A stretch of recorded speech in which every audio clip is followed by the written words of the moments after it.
Au sujet du dialogue politique entre le pouvoir et l'opposition, je tiens à préciser qu'il est institutionnalisé depuis 2016, au lendemain du référendum.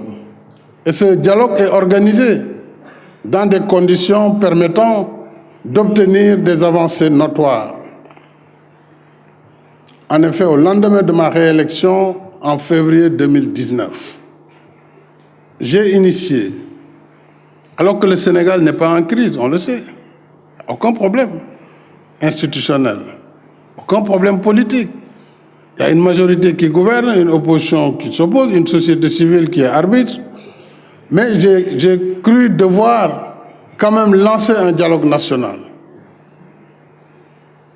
pour pouvoir améliorer notre État démocratique et renforcer nos consensus.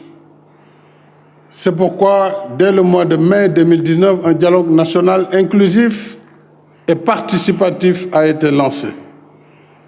Il nous a fallu plus de 6 mois pour s'accorder sur les termes de référence du dialogue, sur les personnalités neutres qui doivent encadrer ce dialogue. Nous y sommes parvenus. Et le comité national du dialogue politique, du dialogue national a été instauré. Aujourd'hui, ce dialogue est en marche. Ce dialogue est venu compléter le dispositif et il nous permettra de bâtir davantage de consensus.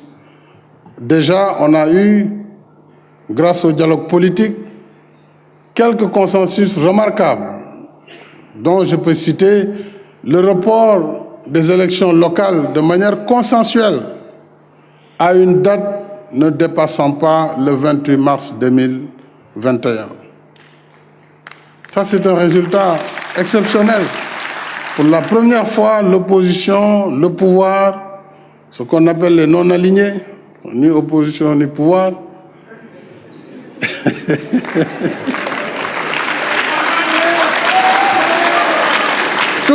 tous donc sont tombés d'accord sur la nécessité de reporter les élections locales. Cela a fait l'objet d'une loi votée à l'unanimité à l'Assemblée nationale, le temps de nous permettre, pour un autre consensus, de faire un audit du fichier électoral, mais également de faire l'évaluation du processus électoral. Nous avons eu déjà un autre consensus très important, c'est l'élection des maires et des présidents de conseil départemental au suffrage universel. C'est déjà acté. Un troisième consensus déjà, c'est l'acceptation, et ça c'est le pouvoir qui a lâché, puisque tout le monde sait qu'au Sénégal nous avons un scrutin mixte, pour moitié suffrage majoritaire à un tour, scrutin de liste, et pour moitié au scrutin proportionnel. À la demande de l'opposition, nous avons accepté de baisser le scrutin majoritaire pour passer à 55% de proportionnel, ce qui arrange les petits partis, et à 45% pour la majoritaire. Ça, c'est déjà acté par le dialogue politique. Donc, c'est dire que c'est par conviction que j'ai lancé ce dialogue politique national, puisque une œuvre humaine n'est jamais parfaite. Il faut la perfectionner au fur et à mesure. Ce travail donc de dialogue entre acteurs politiques est perçu comme un impératif nécessaire et vital pour la consolidation des acquis démocratiques, et il se poursuit depuis l'installation du Comité national du dialogue national. Par ailleurs, l'indépendance des magistrats, du siège, parce que souvent on fait beaucoup de confusion. Le procureur, il est le défenseur de la société, mais le procureur, c'est un magistrat debout, comme on l'appelle. Il est sous l'autorité hiérarchique du garde des Sceaux, ministre de la Justice, comme ça dans tous les pays démocratiques, on le sait bien. Mais l'indépendance des magistrats, surtout de ceux qui sont du siège, qui jugent donc, qui sont chargés de rendre des décisions et de trancher des litiges, cette indépendance est garantie par la loi. En effet, dans le cadre de leur office, ils ne sont soumis qu'à l'autorité de la loi et à leur conscience. Ils ne sauraient faire l'objet d'une quelconque forme d'ingérence dans le cadre de leur mission juridictionnelle, ni de la part de l'exécutif, encore moins des pouvoirs autres ou des particuliers. Et les derniers textes qui ont été pris sur le statut des magistrats ont conforté ces choix. S'agissant de la gouvernance locale, la faiblesse des ressources financières des collectivités territoriales a été soulignée dans le rapport, et c'est vrai. J'ai été maire pendant 10 ans, je sais la souffrance des maires devant la modicité des budgets. Mais il convient aussi de souligner l'importance des programmes d'appui aux communes, qui ne sont pas souvent calculés dans les transferts faits aux collectivités. Qu'il s'agisse du PACASEN, dont les ressources s'élèvent à plus de 130 milliards de francs CFA, ou du PNDL, ou encore des autres programmes d'appui, tout comme les budgets exécutés par l'État dans ces territoires, il faudrait qu'on évalue donc l'ensemble de ces transferts, et non pas seulement les crédits transférés à travers les fonds d'équipement des collectivités ou le fonds de dotation de la décentralisation.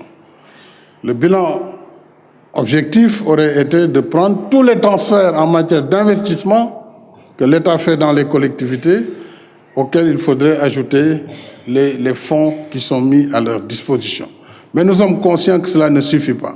Il faudra donc parfaire notre réflexion sur la fiscalité locale, sur la SEL, qui est la fameuse contribution qui a remplacé la patente. Alors la SEL, qui est le sel des collectivités, qui doit être aussi renforcé. Donc nous allons travailler sur ces différents défis pour élargir l'assiette afin d'accroître considérablement les ressources destinées aux collectivités territoriales, surtout en matière de projets d'investissement. En ce qui concerne la gouvernance économique, avec la mise en œuvre de la phase 1 du plan Sénégal émergent, le Sénégal a connu une nouvelle dynamique de croissance grâce à l'accroissement des investissements publics. On l'a vu dans les infrastructures, dans l'énergie, dans l'hydraulique, dans l'éducation, entre autres, et aussi la relance du secteur industriel.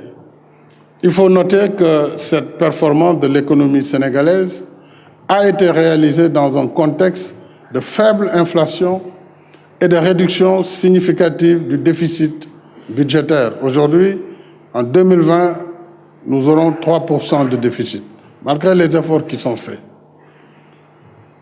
Ce contexte est aussi marqué par des réformes hardies dans la dématérialisation des procédures. Des efforts importants ont été réalisés. Si on note le nombre de mises en solde pour les enseignants, on verra l'effort qui a été fait depuis 2 ans sur la titularisation, la mise en solde des corps antérieurement corps émergents, pour aujourd'hui les harmoniser dans un statut unique des enseignants, pour enlever tout ce qui fut aile de dinde, comme on les appelait, et autres statuts hybrides dans l'enseignement. C'est important à dire puisque cela nous a coûté trop cher, mais il fallait le faire pour améliorer notre système éducatif.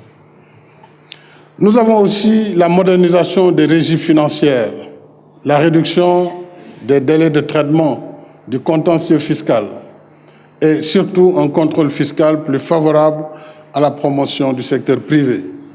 Désormais, acteur clé du développement dans cette phase 2 du PSE, qui est donc le plan d'action prioritaire 2019-2024. Il y a beaucoup de progrès en matière de transparence budgétaire, ce qui a facilité l'admission du Sénégal au sein du partenariat pour un gouvernement ouvert, le PGO.